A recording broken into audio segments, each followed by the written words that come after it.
Assalamualaikum warahmatullahi wabarakatuh. Perkenalkan, nama saya Rasnadi dengan nomor NIM 2892050072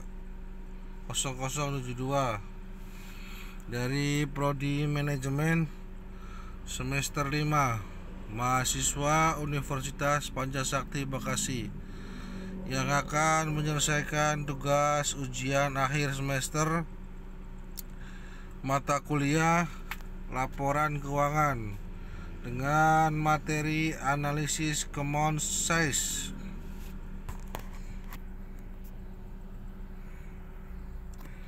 Pengertian common size.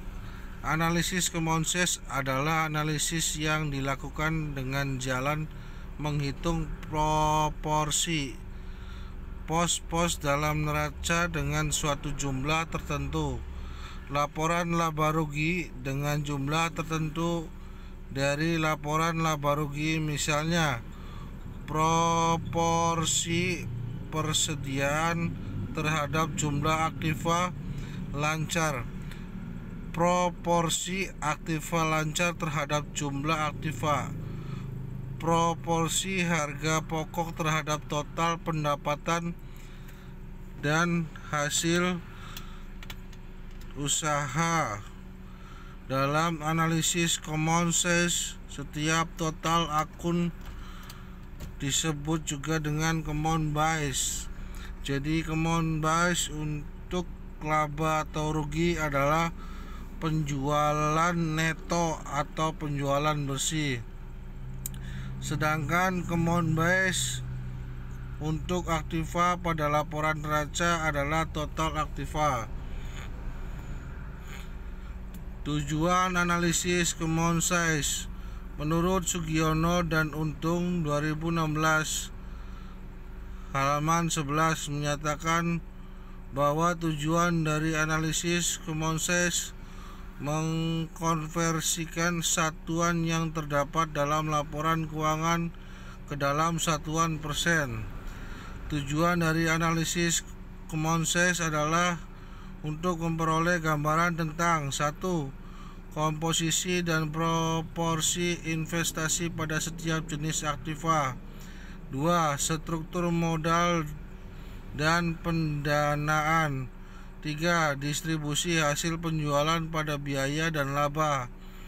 Informasi hasil analisis bermanfaat untuk menilai tepat tidaknya kebijakan operasi investasi dan pendanaan yang diambil oleh perusahaan di masa lalu, serta kemungkinan pengaruh terhadap posisi dan kinerja keuangan perusahaan di masa yang akan datang. Manfaat analisis common size.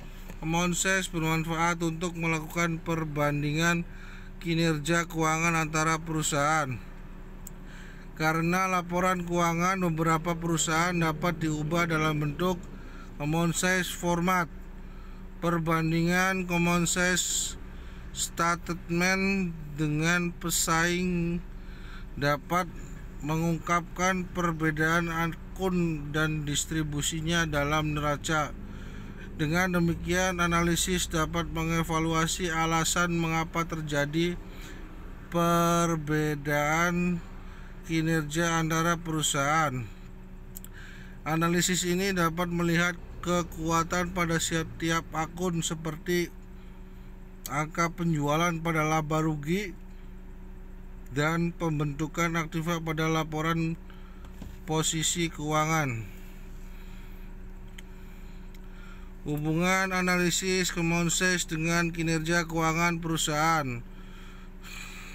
Tingkat kesehatan merupakan alat ukur yang digunakan oleh para pemakai laporan keuangan dalam mengukur dan membandingkan kinerja suatu perusahaan.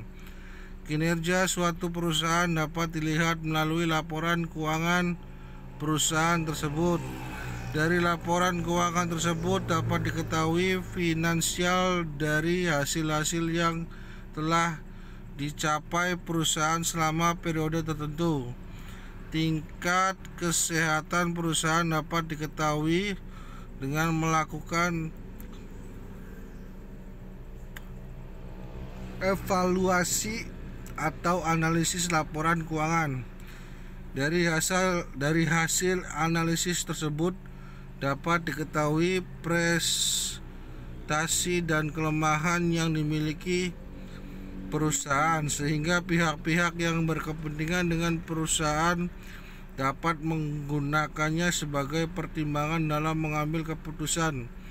Interpretasi atas analisis laporan keuangan perusahaan sangat penting bagi pihak-pihak yang berkepentingan dengan perusahaan, meskipun kepentingan mereka masing-masing berbeda dan mempunyai tujuan tersendiri.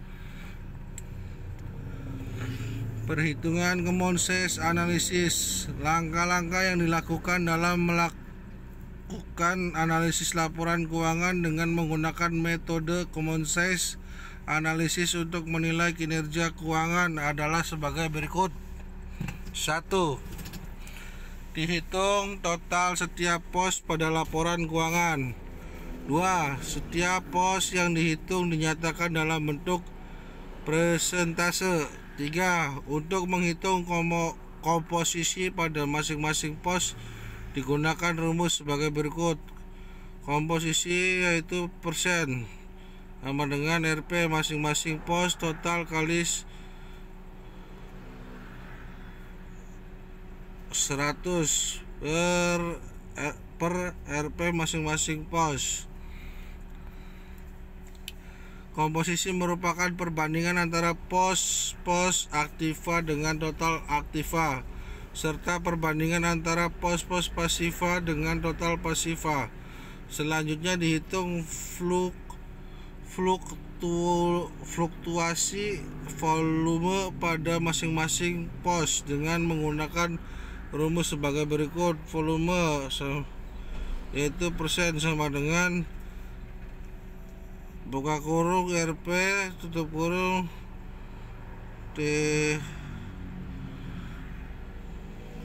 TH kali per buka kurung RP tutup kurung TH tutup kurung kurangi 1 tutup kurung dikali 100. Formula analisis common sense. Secara umum, analisis common sense dapat dihitung dengan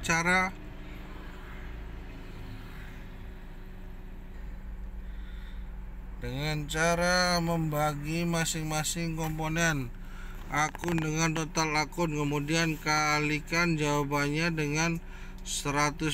Komponen dan total tergantung dari akun apa yang akan Anda analisis. Misalnya untuk laporan laba rugi, formula untuk menghitung common sense sebagai berikut. Rumus laba rugi common sense. Komponen laba rugi per pendapatan bersih dikali 100. Sementara itu, dalam laporan neraca, formula untuk menghitung common sense terbagi 3, yaitu aktiva, liabilitas, dan ekuitas. Rumus neraca common sense. Aktiva, komponen aktiva per total aktiva dikali 100. Liabilitas, komponen liabilitas per total pasiva dikali 100. Ekuitas, komponen ekuitas per total pasiva dikali 100. Contoh neraca dari PT Duta Bangsa Indonesia dalam jutaan rupiah. Di tahun 2016, aktiva lancar kas 5.200, surat berharga 1.000, piutang dagang 29.000, persediaan barang 35.000, biaya dibayar di muka 500, total 70.000 1.700.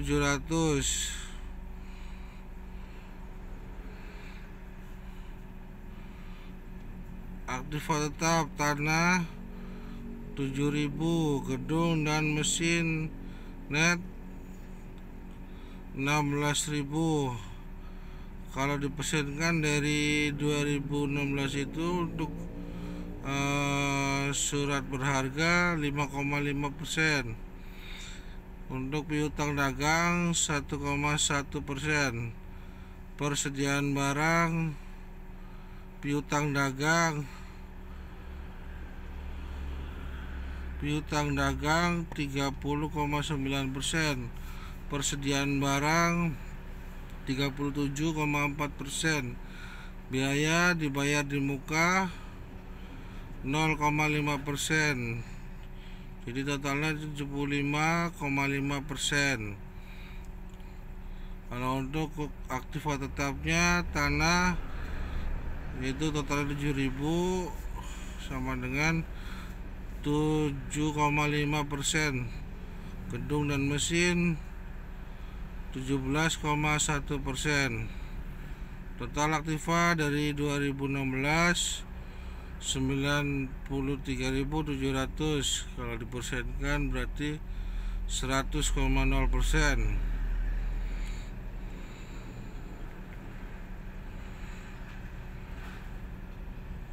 Untuk di tahun 2016 hutang lancar hutang dagang 10.500 yaitu 11,2%. Wesel bayar 4.000 yaitu 4,3%. Gaji yang akan dibayar 13.000 yaitu 13,9%. Hutang lainnya 1.500 yaitu 1,6%. Total hutang lancar 29.000 yaitu 30,9%. Hutang jangka panjang obligasi 40.000. Total hutang jangka panjang 40.000 yaitu 42,7%. Modal saham 6.500. Persentasenya adalah 6,9%. Terus agio saham 2.500. Persentasenya 2,7%. Laba yang ditahan 15.700. Persentasenya 16,8%. Total modal 24.700. Persentasenya 26,4%. Total hutang dan modal 93.700. Persentase 100,0%. Itu untuk yang di tahun 2016. Nah, untuk di tahun 2017 yaitu untuk surat berharga ada 5.750. Persentasenya 5,3%. Surat piutang untuk kas yang di 2017 5.750. Untuk surat berharga 1.000. Persentasenya 0,9%. Piutang dagang 35.000. Persentasenya 32,5%. Persediaan barang 36.000. Persentasenya 33,4%. Biaya dibayar di muka 1.300 yaitu 1,2%. Jadi total aktiva lancar 79.050. Persentasenya 73,4%. Aktiva tetap yaitu berbentuk tanah di tahun 2017 ada 7.000. Persentasenya 6,5. Itu lebih menurun daripada yang di tahun 2016 untuk tanah. Untuk gedung dan mesin 21 dia lebih naik daripada yang tahun 2016 20,1%. Jadi total aktiva ada 107.750, persentasenya 100,0%.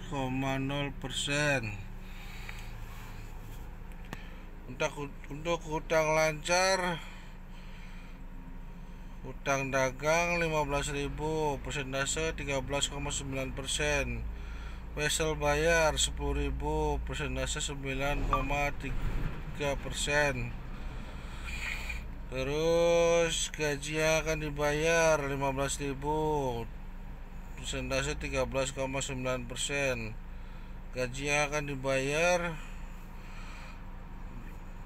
gaji yang Wesel bayar itu 10.000, gaji yang akan dibayar 15.000. Hutang lainnya 2.000, persentase 1,9%. Jadi total hutang lancar ada 42.000, persentase 39,0%. Hutang jangka panjang obligasi ada 35.000. Nah, ini lebih menurun daripada di tahun 2016 ya. Nah, total hutang jangka panjang 35.000, persentase 32,5. Modal saham untuk di tahun 2017 6.500, persentase 6,0. Terus apalagi Agido saham 2.500, persentase 2,3. Nah, untuk laba yang ditahan 21.750,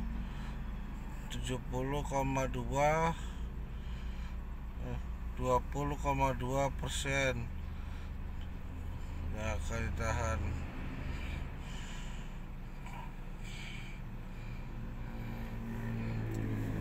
Untuk modal saham Agio saham tahun 2017 2.500, persentase 2,3.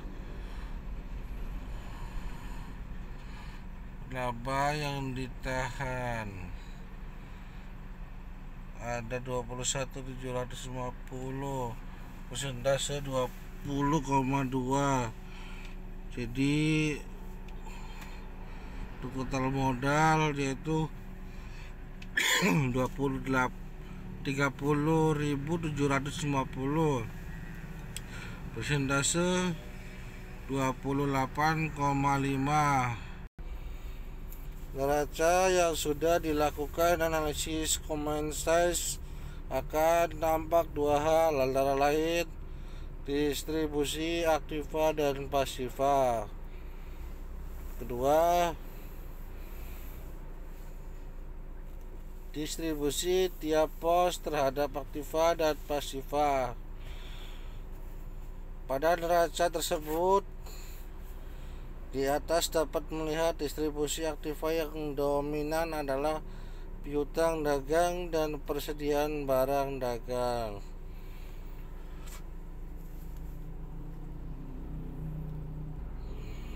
Yaitu 30,9% dan 37,4% untuk tahun 2016, sedangkan tahun 2017 adalah 32,5% dan 33,4%.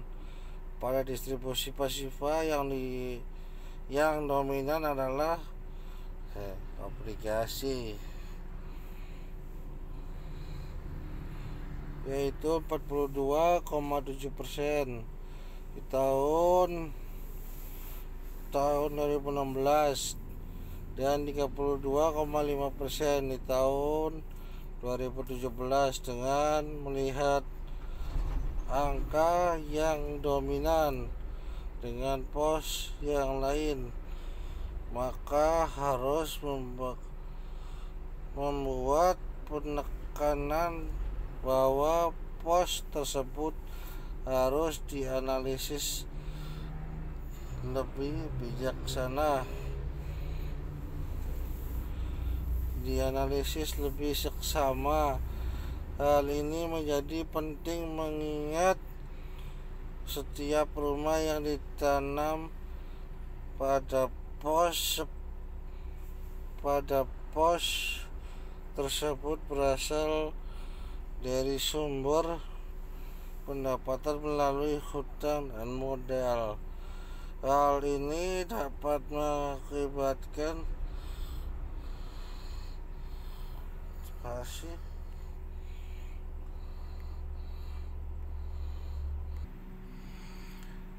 Hal ini menjadi penting mengingat setiap rupiah yang ditanamkan pada pos tersebut berasal dari sumber pendanaan melalui hutang dan modal.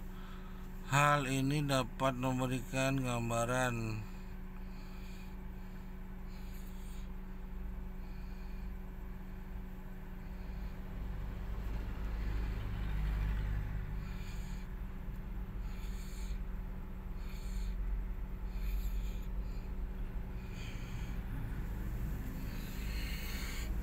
ya Allah.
Hal ini menjadi penting mengingat setiap rupiah ditanamkan pada pos tersebut berasal dari sumber pendanaan melalui utang dan modal.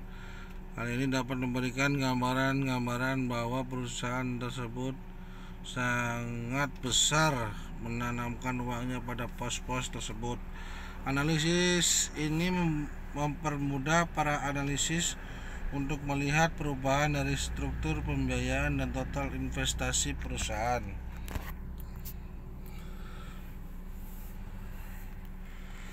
Ini untuk contoh derajanya nggak beda jauh sama neraca yang tadi saya bacakan di awal tadi.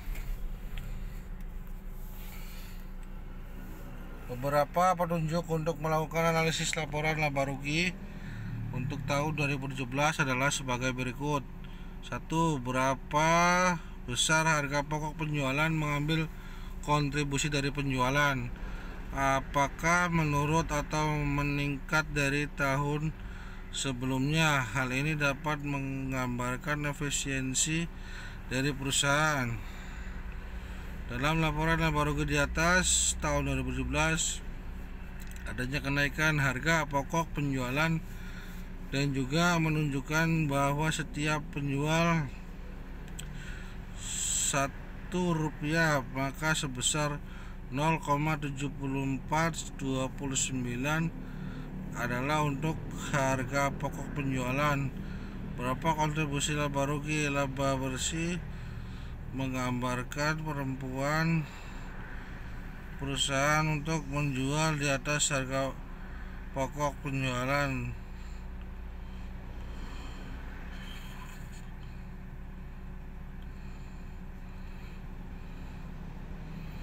Dan beban administrasi lainnya.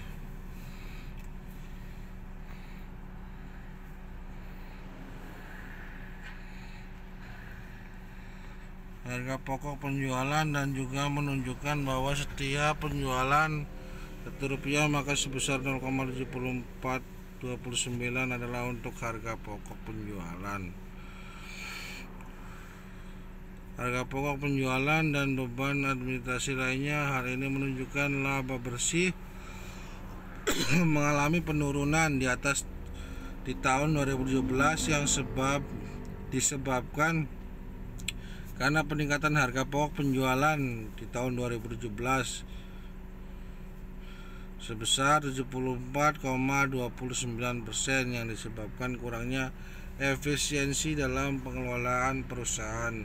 3 pos lain yang harus diperhatikan adalah pos biaya administrasi dan beban bunga, karena pos ini akan mengurangi laba perusahaan dengan membuat analisis common size dan mengetahui karakteristik industri, maka bisa memperkirakan jenis aktiva untuk perusahaan.